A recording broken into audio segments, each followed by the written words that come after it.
history of protective walls dates back to most ancient cities. Some exist today as ruins to be visited and admired. Others were removed in the growth of civilization.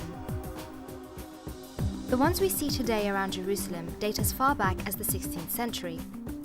But the 21st century walls in this holy place not only look different, but serve a conflicting and dark purpose.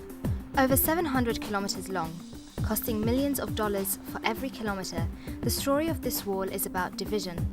It is about the barriers that many wrecked, whether in calculation or in desperation, with the main objective of separating themselves from others or others from them.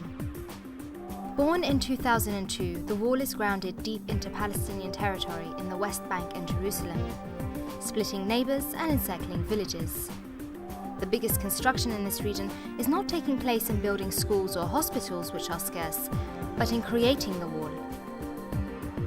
It matters little what they are called, whether walls, barriers, or fences. The intentions are the same: to redefine human relations into the us and them. Being the most controversial wall in the world today, it has caused the plight of many Palestinian farmers whose land became inaccessible as a consequence of it. The Palestinians believe that the intentions of those who put it up was not for security reasons, but as the path of the wall shows, for future plans of expansion of the settlements, or in other words, annexation, limiting the Palestinian presence.